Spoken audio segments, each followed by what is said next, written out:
13 июн раиси Маҷлиси Миллии Маҷлиси Олии Ҷумҳурии Тоҷикистон, раиси шаҳри Душанбе муҳтарам Рустами Эмомалӣ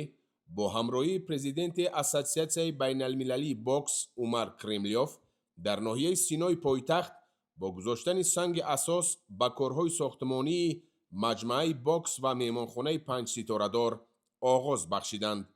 Зимни шиносоӣ ба раиси шаҳр муҳтарам Рустами Эмомалӣ иттилоъ дода шуд, ки маҷмӯаи бокс дар масоҳати 215 гектар сохта шуда, аз 3 ошиёна бо 7000 ҷойи нишаст ва таваққуфгоҳ бо 204 ҷойи мошин иборат мебошад. ҳамчунин ҷиҳати дар сатҳи баланди ташкилӣ баргузор намудани мусобиқаҳои ҷумҳуриявию байналмилалӣ, дар паҳлӯи маҷмӯа меҳмонхонаи муҳташами панҷситорадор дорои 340 ҳуҷраҳои барҳавои люкс ва стандарт хоҳанд буд.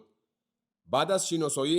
муҳтарам Рустами Эмомалӣ ба масъулон ва сохтмончиён барои дар муҳлати муайян гардида ва бо сатҳ ва сифати баланду ҷавобгӯ ба стандартҳои ҷаҳонӣ сохтани маҷмӯаи мазкур